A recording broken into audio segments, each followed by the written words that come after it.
بسم اللہ الرحمن الرحیم الحمد للہ وکفا والصلاة والسلام علی جمیع الانبیاء خصوصاً علی سیدنا و مولانا محمد المصطفیٰ وعلی آلہ واصحابہ الاتقیاء اما بعد.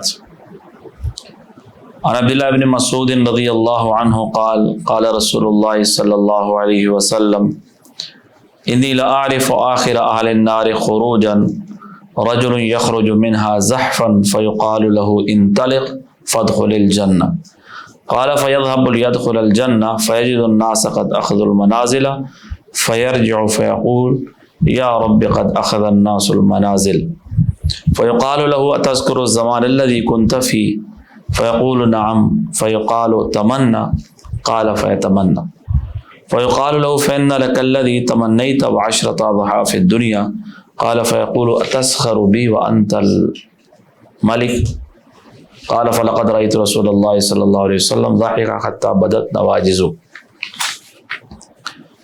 یہ باب چل رہا ہے باب ما جاء فی ضحك رسول اللہ صلی اللہ علیہ وسلم کہ رسول اللہ صلی اللہ علیہ وسلم کے ہنسنے کا تذکرہ. گزشتہ درس کے اندر 6 احادیث بیان ہو چکی ہیں. آج 7ویں حدیث ہے اور بڑی عجیب حدیث ہے. اس کے اندر رسول اللہ صلی اللہ علیہ وسلم کے ہنسنے کا تذکرہ بھی ہے اور ایک بڑا اہم واقعہ بھی اس کے اندر آقا علیہ الصلوۃ والسلام نے بیان فرمایا. راوی ہیں سیدنا عبداللہ بن مسعود رضی اللہ تعالیٰ عنہ. فرماتے ہیں کہ آقا علیہ الصلوۃ والسلام نے ارشاد فرمایا کہ میں اس شخص کو جانتا ہوں جو سب سے آخر میں جہنم سے نکلے گا اور آخر میں وہ جنت میں جائے گا. کہ جہنم سے نکلے گا اور آخری بندہ ہوگا نکلنے والا. اس کے بعد جہنم کا دروازہ بند ہو جائے گا اور کفار ہمیشہ ہمیشہ جہنم میں رہے اور یہ سب سے آخری گویا کہ جنتی ہو. فرمایا رجل یخرج منها زحفا، یہ بندہ گھسٹتے گھسٹتے دوزخ سے باہر نکلے گا تو اللہ اسے فرمائیں گے انطلق فادخل الجنہ، جاؤ جنت میں چلے جاؤ. اب وہ جائے گا جنت میں داخل ہونے کے لیے. تو اب جب جنت کے قریب وہ جائے گا تو اس روایت میں تو یہاں یہ ہے کہ وہ یہ محسوس کرے گا کہ لوگوں نے اپنی اپنی جگہ پکڑ لی. دوسری روایت میں اس کی تشریح آتی ہے کہ اس کا خیال ہوگا کہ اب تو میں آخری بندہ ہوں اور سب لوگ چلے گئے ہیں تو جنت میں تو جگہ ہی نہیں ہے. یہاں پر یہ ہے کہ وہ جائے گا تو لوگوں نے اپنے اپنے درجات پکڑ لیے، اپنے اپنے مقام پہ لوگ پہنچ گئے تو وہیں سے واپس آ جائے. یا اللہ سب لوگوں نے اپنی اپنی جگہ اپنے اپنے مقام حاصل کر لیے، اب میں کدھر جاؤں. گویا کہ اس کا یہ خیال ہے کہ اب کوئی جگہ باقی نہیں رہی، جنت تو پر ہو گئی. اللہ فرمائیں گے اسے کہ اتذکر الزمان الذی کنت فیہ، تو یہ دنیا یاد ہے کہ جس دنیا میں تھا کتنی بڑی تھی؟ وہ کہے گا جی ہاں مجھے یاد ہے. اللہ فرمائیں گے تمنا کرو کتنی بڑی جنت چاہیے. اب وہ بندہ تمنا کرے گا تو ظاہر ہے انسان کی تمنا کیا ہو سکتی ہے؟ انسان کے لیے سب سے بڑی چیز ہی یہ دنیا ہے.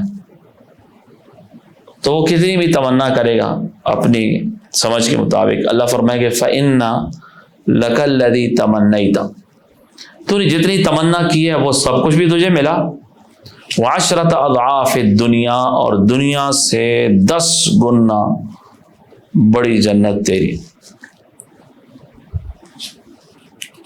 اب وہ سمجھے گا کہ میرے ساتھ مذاق ہو رہا ہے تو وہ کہے گا تسخر بی وانت الملک، یا اللہ آپ بادشاہ ہیں اور آپ میرے جیسے مخلوق کے ساتھ اپنے ایک بندے کے ساتھ مذاق کر دیں، مذاق اڑاتے ہیں میرا. تو وہ یہ سمجھے گا کہ میرا مذاق ہو رہا ہے، یہ اتنی بڑی جنت کہاں سے ملے گی. عبداللہ بن مسعود رضی اللہ تعالیٰ فرماتے ہیں کہ وَلَقَدْ رَأَيْتُ رَسُولَ اللَّهِ صلی اللہ علیہ وسلم ضَحِكَ، کہ آقا علیہ الصلوۃ والسلام کو میں نے دیکھا کہ آپ مسکرائے یہاں تک کہ حتیٰ بدت نواجز، آپ کے دانت مبارک وہ نظر آنے لگے. اس بندے کی اس کیفیت پر کہ بندہ یہ سمجھے گا کہ میرے ساتھ مذاق ہو رہا ہے. دوسری روایت میں تشریح ہے کہ اللہ فرمائے کہ مذاق نہیں ہے، جاؤ تیرے لیے دنیا جتنی اور اس سے 10 گنا مزید بڑی جنت تمہیں ملے گی. گویا کہ جنت کے اندر سب سے کم درجہ جو ہے، سب سے چھوٹی جنت جس کو ملے گی وہ اس دنیا سے 10 گنا بڑی ہے۔ اور گویا کہ دوسرے الفاظ میں جنت کے اندر جو سب سے چھوٹا پلاٹ ہے وہ اس دنیا سے 10 گنا بڑا ہے، اور باقی جنت کے جتنے درجات ہیں وہ بہت اعلیٰ ہیں، ایک ہر درجہ دوسرے درجے سے بہت زیادہ اونچا ہے اور بہت زیادہ وسعتوں والا۔ دوسری حدیث نمبر 8 سیدنا علی ابن ربیعہ رحمہ اللہ سے، یہ تابعی ہیں، فرماتے ہیں کہ شہدت علی رضی اللہ عنہ، علی بن ربیعہ کہتے ہیں کہ میں امیر المومنین سیدنا علی رضی اللہ تعالیٰ عنہ کے پاس تھا، اتیا بدابہ لیرکبھا، آپ کے پاس سواری لائے گی، آپ اس پر سوار ہو، تو آپ نے اس کی رکاب میں پاؤں رکھا، فرمایا بسم اللہ، اس کے بعد سیدھے بیٹھے، فرمایا الحمدللہ، اس کے بعد پڑھا سبحان الذی سخر لنا ھذا وما كنا له مقرنین وَإِنَّا إِلَىٰ رَبِّنَا لَمُنْقَلِبُونَ، اس کے بعد 3 دفعہ پڑھا الحمدللہ الحمدللہ الحمدللہ، اس کے بعد پڑھا اللہ اکبر اللہ اکبر اللہ اکبر، اس کے بعد پڑھا سبحانک انی ظلمت نفسی فاغفر لی فإنہ لا یغفر الذنوب الا انت، پھر آپ مسکرائے، ہنسے۔ تو میں نے کہا امیر المومنین آپ کیوں ہنسے؟ فرمایا میں نے آقا علیہ الصلوۃ والسلام کو دیکھا تھا، آپ کے پاس جانور لایا گیا، آپ نے بھی یہی دعائیں پڑھی اور پھر اس کے بعد آپ مسکرائے، تو میں نے پوچھا اللہ کے رسول آپ کیوں مسکرائے؟ تو فرمایا کہ اللہ رب العزت خوش ہوتے ہیں کہ جب بندہ کہتا رب اغفر لی ذنوبی، یا اللہ میرے گناہ معاف فرما، تو اللہ فرماتے ہیں کہ میرا بندہ جانتا ہے کہ میرے علاوہ کوئی گناہ کو معاف نہیں کر سکتا، تو اس حالت پر اللہ خوش ہوتے ہیں۔ تو آقا علیہ الصلوۃ والسلام نے بھی، آپ نے بھی اس پر خوشی کا اظہار فرمایا، آپ ہنسے، اور سیدنا علی رضی اللہ تعالیٰ عنہ بھی اسی طرح ہنسے۔ تو یہ سواری پر سوار ہونے کا مکمل طریقہ ہے اور مکمل اس کی دعائیں، کہ انسان جب بھی گاڑی پر، موٹر سائیکل پر یا کسی بھی سواری پر سوار ہو تو 6 چیزیں ہیں، یہ 6 دعائیں، پہلے بسم اللہ پڑھیں، پھر بیٹھنے کے بعد الحمدللہ، پھر سبحان الذی سخر لنا ھذا وما كنا له مقرنین وإنا إلی ربنا لمنقلبون، پھر الحمدللہ الحمدللہ الحمدللہ، پھر اللہ اکبر اللہ اکبر اللہ اکبر، سبحانک انی ظلمت نفسی فاغفر لی فإنہ لا یغفر الذنوب الا انت، یہ 6 دعائیں پڑھنا اور اس کے بعد مسکرانا، یہ مکمل دعائیں ہیں کسی بھی سواری پر سوار ہونے۔ اس میں سبحان الذی سخر لنا، یہ قرآن پاک کی آیت ہے، اس کا ترجمہ ہے کہ تمام تعریف اس اللہ کے لیے جس نے اس جانور کو ہمارے لیے مسخر کر دی اور ہم اس کو قابو میں نہیں کر سکتے تھے، یہ اللہ نے ہمارے قابو میں کیا۔ وَإِنَّا إِلَىٰ رَبِّنَا لَمُنْقَلِبُونَ، اور ہم رب کے پاس لوٹ کر جائیں۔ کہ آج تم سفر پر جا رہے ہیں، ایک ایسا سفر بھی ہوگا کہ ہم اللہ کی طرف جائیں گے، اللہ کے دربار کے۔ اور آخری دعا جو ہے سبحانک انی ظلمت نفسی، یا اللہ پاک ہے میں نے اپنی جان پر ظلم کیا، فاغفر لی، مجھے معاف فرمائیں، فإنہ لا یغفر الذنوب الا انت، آپ کے علاوہ گناہوں کو کوئی معاف نہیں کر سکتا۔ تو یہ 6 چیزیں یاد کرنی چاہیے، اور جب بھی انسان سواری پر سوار ہو یہ 6 دعائیں پڑھ لینی چاہیے، اور اس کے بعد ایک دفعہ مسکرانا چاہیے، بسم اللہ سوار ہوتے وقت، اور پھر سیدھا بیٹھ کر ایک دفعہ الحمدللہ، پھر سبحان الذی سخر لنا ھذا وما كنا له مقرنین وانا الی ربنا لمنقلبون، 3 دفعہ الحمدللہ، 3 دفعہ اللہ اکبر، سبحانک انی ظلمت نفسی فاغفر لی فانہ لا یغفر الذنوب الا انت، یہ 6 دعائیں پڑھ کے پھر مسکرانا۔ یہ آقا علیہ الصلوۃ والسلام کی عادت مبارکہ تھی، اور سیدنا علی رضی اللہ تعالیٰ عنہ نے بھی ایسا ہی فرمایا۔ اور یہاں پر امام ترمذی رحمۃ اللہ علیہ نے اس حدیث کو اس لیے ذکر کیا کہ اس کے بعد آقا علیہ الصلوۃ والسلام مسکرائے، تو آپ کے مسکرانے کا تذکرہ۔ اگلی حدیث ہے حضرت سعد بن ابی وقاص رضی اللہ تعالیٰ عنہ سے۔ عامر بن سعد حضرت سعد کے بیٹے ہیں، وہ فرماتے ہیں کہ حضرت سعد نے فرمایا کہ رأیت رسول اللہ صلی اللہ علیہ وسلم ضحک یوم الخندق، کہ آپ خندق کے دن ایک دفعہ بہت ہنسے، اتنا ہنسے کہ حتی بدت نواجذ، آپ کے دانت مبارک ظاہر ہو۔ تو میں نے پوچھا، بیٹے نے پوچھا کہ کیف کان ضحکہ، آپ کا ہنسنا کیسا تھا؟ کیف کان ضحکہ، کیسے تھا آپ کا ہنسنا؟ قال کان رجل معه ترس، کہ خندق میں ایسا ایک کافر تھا، اس کے پاس ڈھال تھی. حضرت سعد تیر مار رہے تھے اور بڑے مشہور تیر انداز تھے. تو جو ہی حضرت سعد تیر مارتے تو وہ اوپر آگے ڈھال رکھ دیتا اور اس کے ساتھ اپنا چہرہ چھپا لیتا تھا. تو جب بھی وہ ویسے ڈھال سائڈ پر رکھی ہوتی تھی تو سعد تیر مارنے کا اندازہ کرتے وہ آگے ڈھال لیتے. تو حضرت سعد رضی اللہ تعالیٰ نے ایک دفعہ تیر اس کے لیے کھینچ کے رکھا اور پہلے نہیں مارا. جب وہ جو اس سے سر نکالا ادھر سے تو انہوں نے تیر مار دی اور اسے ڈھال رکھنے کا موقع ہی نہیں ملا. تو سیدھا تیر اس کی پیشانی پر لگا. جو ہی پیشانی پر لگا وہ پیچھے گرا اور اس کی ٹانگیں اوپر اٹھ گئی. تو آقا علیہ الصلوۃ والسلام اتنا ہنسے کہ آپ کے دان مبارک ظاہر ہو. تو بیٹے نے پوچھا کہ کس چیز سے ہنسے؟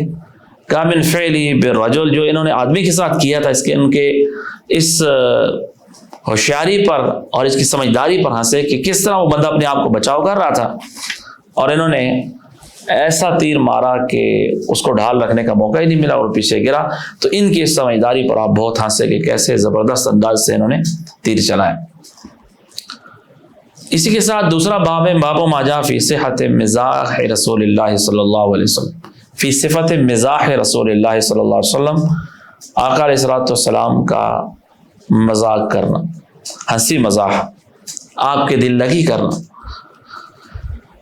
آقا علیہ الصلوۃ والسلام بعض دفعہ حضرات صحابہ کرام رضوان اللہ علیہ مجمعین سے مزاح بھی فرمایا کرتے تھے. بہت زیادہ مذاق کرنا، اس سے تو آپ نے منع فرمایا کہ اتنا انسان ہنسی مذاق کرے جیسے دل سخت ہو جائے، ہر وقت ہی مذاق چلتا رہے، اس سے آپ نے منع فرمایا. لیکن کبھی کبھار کوئی دل لگی کر لینا، مزاح کرنا، یہ آپ سے بھی ثابت ہے اور انسان کو کرنا چاہیے تاکہ اگلا آدمی اس کی بھی وہ بھی خوش ہو جائے.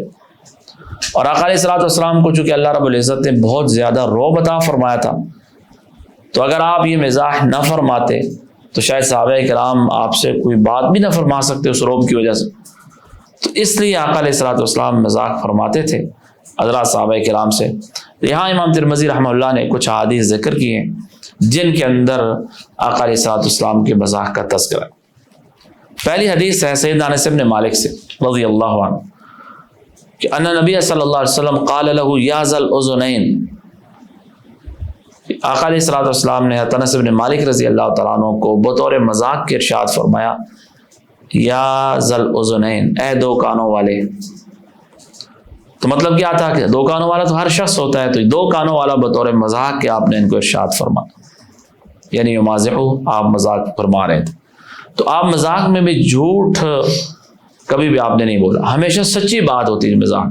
تو ہمارے یہاں مذاق کا مطلب یہ ہوتا ہے کہ انسان اس پہ جھوٹ بول دے. آقا علیہ الصلوۃ والسلام ہمیشہ سچی بات ارشاد فرمایا کرتے. تو مذاق میں بھی آپ نے ان کو فرمایا دو کانوں والے. دوسری حدیث سیدنا انس بن مالک رضی اللہ تعالیٰ عنہ سے فرماتے ہیں کہ ان کان رسول اللہ صلی اللہ علیہ وسلم لیخالطنا، آقا علیہ الصلوۃ والسلام ہمارے ساتھ مذاق بھی فرما لیا کرتے تھے، گھل مل جاتے تھے، یہاں تک کہ حتی یقول لأخ لی صغیر، میرا ایک چھوٹا بھائی تھا تو اس کے پاس ایک پرندہ تھا، بلبل تھی، تو وہ پرندہ مر گیا، چڑیا تھی یا بلبل تھی یا کوئی بھی اس قسم کا پرندہ تھا. تو آپ تشریف لاتے تو آپ اس کو کہتے یا ابا عمیر ما فعل النغیر، ابو عمیر وہ تمہاری چڑیا کدھر گئی، اس کا کیا ہوا؟ اب وہ تو پرندہ مر گیا تھا، وہ بچہ اس پر پریشان تھا، تو آپ نے بطور مذاق کے ان کو فرمایا وہ پرندہ کدھر گیا ابو عمیر. تو یہ جملہ آپ نے بطور مذاق کے ارشاد فرمایا. اور اس حدیث سے علماء نے کئی مسائل مستنبط کی. بعض محدثین نے لکھا ہے کہ اس ایک جملے سے یا ابا عمیر ما فعل النغیر 100 مسئلے علماء نے مستنبط کی. یہ آقا علیہ الصلوۃ والسلام کے جامع کلمات تھے کہ آپ کا بطور مذاق کے ایک جملہ ارشاد فرمانا، علماء نے اسے 100 مسئلے مستنبط کی. یہاں کچھ مسئلے امام ترمذی رحمہ اللہ نے نقل فرمایا. ایک ہی ہے کہ آقا علیہ الصلوۃ والسلام مذاق فرمایا کرتے تھے، لہذا انسان کو اپنے چھوٹے بچوں کے ساتھ، چھوٹوں کے ساتھ مذاق کرنا چاہیے. دوسری بات وہ چھوٹا بچہ تھا تو آپ نے اس کی کنیت رکھی ابو عمیر. ابو عمیر کا مطلب ہوتا ہے عمیر کا باپ. وہ تو خود چھوٹا بچہ تھا. تو اس سے پتہ چلتا ہے کہ بچوں کی بھی کنیت رکھی جا سکتی. ابو فلاں، حالانکہ وہ کسی کا باپ نہیں ہوتا، وہ چھوٹا ہوتا، پھر بھی کنیت رکھ سکتے. اس سے یہ مسئلہ بھی مستنبط ہے کہ چھوٹے بچے کو آپ پرندہ دے سکتے ہیں، اس کے حوالے کر سکتے ہیں تاکہ وہ اس کے ساتھ کھیلے، کیونکہ ان کا پرندہ تھا. اسی سے یہ مسئلہ بھی ثابت ہوتا ہے کہ پرندہ انہوں نے رکھا ہوا تھا، تو پرندے کو اگر انسان رکھے اور اوپر پنجرے وغیرہ میں بند کرے لیکن خوراک وغیرہ اسے صحیح ڈالے تو یہ بھی جائز ہے. اور اگر خوراک وغیرہ نہ رکھے یا اسے تنگ کرے، خوراک صحیح طرح نہ اسے دے سکے تو پھر اسے نہیں رکھنا چاہیے. اسی طرح یہ مسئلہ بھی مستنبط کیا گیا ہے کہ مدینہ منورہ کے اندر شکار کا حکم یہ نہیں جو مکہ مکرمہ کے. مکہ مکرمہ میں تو شکار کرنا منع ہے، لیکن مدینہ منورہ کے حرم میں شکار کر سکتے. انہوں نے پرندہ رکھا ہوا تھا تو کوئی بھی پرندہ اس سے رکھا جا سکتا ہے. اس کے علاوہ بے شمار مسائل ہیں جو علماء نے اس حدیث سے مستنبط فرمائے. تیسری حدیث سیدنا ابو ہریرہ رضی اللہ تعالیٰ عنہ سے فرماتے ہیں کہ صحابہ نے کہا یا رسول اللہ انک تداعبنا، آپ بھی مذاق فرماتے ہیں. فرمایا ہاں میں بھی مذاق کرتا ہوں، مگر انی لا اقول الا حقا، میں مذاق میں بھی ہمیشہ حق بات کہتا ہوں، کوئی ایسی بات نہیں ہوتی جو خلاف واقعہ. چوتھی حدیث سیدنا انس بن مالک رضی اللہ تعالیٰ عنہ سے فرماتے ہیں کہ ان رجلا استحمل رسول اللہ صلی اللہ علیہ وسلم، ایک بندے نے آقا علیہ الصلوۃ والسلام سے سوال کیا کہ یا رسول اللہ مجھے کوئی سواری عطا فرمائے. تو آپ نے فرمایا انی حاملک علی ولد ناقہ، میں آپ کو اونٹنی کا بچہ دوں گا. تو اس نے کہا یا رسول اللہ ما اصنع بولد ناقہ، میں بچے سے، اونٹنی کے بچے سے میں کیا کروں، مجھے تو سواری چاہیے. تو آپ نے فرمایا حل تلد الابل الا نوخ، ہر اونٹ کو اونٹنی ہی جنتی ہے، تو ہر اونٹ اونٹنی کا ہی بچہ ہوتا ہے، تو میں آپ کو جو بھی دوں گا وہ اونٹنی کا ہی بچہ ہوگا. تو اس شخص نے یہ سمجھا کہ چھوٹا بچہ مراد ہے، اور آقا علیہ السلام مراد لی تھی کہ میں آپ کو اونٹنی کا بچہ دوں گا، یعنی کوئی بھی اونٹ ہوگا اونٹنی کا ہی بچہ ہے، ہر اونٹ اونٹنی کا بچہ ہوتا ہے. تو وہ آدمی اس کو سمجھا نہیں، تو یہ جملہ آپ نے بطور مذاق کے ارشاد فرمایا بھائی اونٹنی کا بچہ میں آپ کو دوں گا. مقصد یہ تھا بڑا اونٹ ہی تھا، لیکن بڑا اونٹ بھی اونٹنی کا ہی بچہ ہوتا ہے. اگلی حدیث بڑی دلچسپ ہے. سیدنا انس بن مالک رضی اللہ تعالیٰ عنہ سے فرماتے ہیں کہ ایک شخص، ان کا نام ظاہر تھا، زا الف ہا اور را، ظاہر. ہمارے یہاں تو ظاہر ایک اور لفظ ہے غوئے سے، غا سے، یہ زا سے ظاہر. یہ ظاہر جو صحابی تھے، ظاہر بن حرام ان کا نام تھا، اور یہ دیہات میں جنگل میں رہتے تھے. یہ جب دیہات سے مدینہ منورہ تشریف لاتے تو آقا علیہ الصلوۃ والسلام کی خدمت میں دیہات سے کچھ ہدیے پیش فرمایا کرتے. آقا علیہ الصلوۃ والسلام کی عادت مبارکہ بھی یہ تھی کہ آپ جب یہ شخص واپس جاتے تو آپ بھی اپنی طرف سے کچھ ہدایہ ان کو پیش فرماتے. اور یہ سنت ہے آقا علیہ الصلوۃ والسلام کی کہ ہدیہ قبول فرما کے اگلے شخص کو اس کا بہتر بدلہ دینا. آپ نے ایک موقع پر ارشاد فرمایا کہ ان ظاہراً بادیتنا ونحن حاضرون، کہ ظاہر ہمارے دیہات ہیں اور ہم اس کے لیے شہر ہیں. یہ دیہات کی چیزیں ہمارے لیے لاتے ہیں، ہم شہر کی چیزیں ان کو دیتے ہیں، تو یہ ہمارے لیے دیہات ہے، ہم ان کے لیے شہر ہیں. ایک دن ایسا ہوا کہ یہ ظاہر رضی اللہ عنہ مدینہ منورہ کے بازار میں کوئی چیز بیچ رہے تھے. آقا علیہ السلام تشریف لے گئے تو آپ نے ان کو پیچھے سے ایسے ان کی آنکھوں پہ ایسے ہاتھ رکھا اور پیچھے سے ایسے ان کو پکڑ لیے بطور مذاق.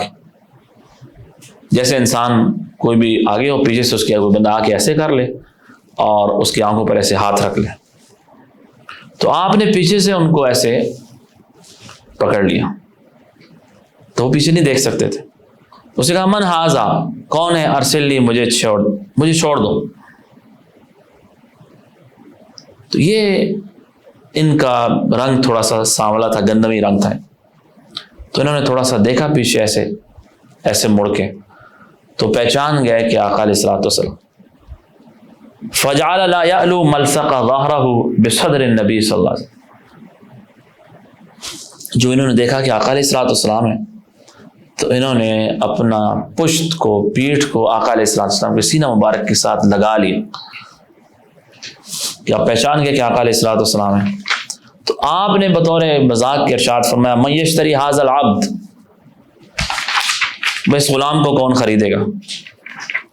غلام نہیں تھے، آزاد تھے، لیکن آپ نے بطور مذاق کے فرمایا اس غلام کو کون خریدے گا؟ تو اس نے کہا یا رسول اللہ واللہ اذن واللہ تجدنی کاسدا، اللہ کی قسم آپ مجھے پائیں گے میں بڑا کھوٹا غلام ہوں. آپ نے فرمایا کہ لاک عند اللہ لست بکاسد، آپ اللہ کے یہاں کھوٹے نہیں ہیں، انت عند اللہ غالن، اللہ کے یہاں تمہاری بڑی قیمت ہے، بہت قیمتی شخص. تو یہ آقا علیہ الصلوۃ والسلام نے بطور مذاق کے ان کو پیچھے سے ہاتھ رکھا اور فرمایا کہ اس غلام کو کون خریدے. تو یہ آپ کی دل لگی بھی تھی، حضرات صحابہ کرام کے ساتھ آپ کی محبت بھی تھی اور مذاق بھی تھا. آخری حدیث امام ترمذی رحمہ اللہ نے نقل فرمائی، فرماتے ہیں کہ ایک بڑھیا شخص آقا علیہ الصلوۃ والسلام کے پاس، ایک بوڑھی عورت آقا علیہ الصلوۃ والسلام کے پاس آئی، ان کا یا رسول اللہ ان یدخلنی الجنہ، اللہ سے دعا کریں اللہ مجھے جنت میں داخل کرے. انہوں نے کہا اے ام فلاں، اس کی کنیت بیان فرمائی، ان الجنت لا يدخل عجوز، جنت میں بوڑھیاں نہیں جائیں گی. اب آقا علیہ الصلوۃ والسلام کی زبان اقدس سے بات نکلی ہے تو وہ سچی بات ہے. اب عورت نے سمجھ لیا کہ اب تو ہم جنت میں نہیں جا سکتی، تو گئی واپس مڑی اور رونے لگی. آپ نے فرمایا اسے بتاؤ بھائی وہ بڑھاپے کی حالت میں جنت میں نہیں جائے گی، جب جائے گی تو بوڑھی نہیں ہوگی، کیونکہ قرآن کہتا ہے انا انشأناہن انشاء، ہم نے ان عورتوں کو کنواریاں بنا دیا ہے، فجعلناہن ابکارا، وہ ہمیشہ کنواریاں ہی رہیں گی. تو مطلب یہ ہے کہ کوئی بوڑھا شخص بھی جب جنت میں جائے گا تو وہ بڑھاپے کی حالت میں نہیں ہوگا، وہ جوانی کی حالت میں، جوان ہو کر وہ جنت میں جائے گا. چاہے دنیا میں اس کا انتقال 100 سال کی عمر میں بھی ہو، جب جنت میں وہ جائے گا تو وہ 33 سال کا جوان ہو. تو یہ جملہ بھی یہاں بطور مذاق کے آپ نے ان کو ارشاد فرمایا. تو ان تمام احادیث سے یہ ثابت ہوتا ہے کہ رسول اللہ صلی اللہ علیہ وسلم حضرات صحابہ کرام سے مذاق بھی فرمایا کرتے تھے. تو انسان کو کبھی بھی اپنے چھوٹوں کے ساتھ اور شاگردوں کے ساتھ شفقت بھی کرنی چاہیے، ہنسی مذاق بھی کرنی چاہیے کبھی کبھار، تاکہ وہ بے تکلف ہو کے ہر ضرورت اور ہر مسئلہ، ہر سوال پوچھ سکیں انسان. دعا اللہ پاک ہم سب کو رسول اللہ صلی اللہ علیہ وسلم کی سچی محبت عطا فرمائے. سبحان ربک رب العزت عما یصفون وسلام علی المرسلین والحمد للہ رب العالمین.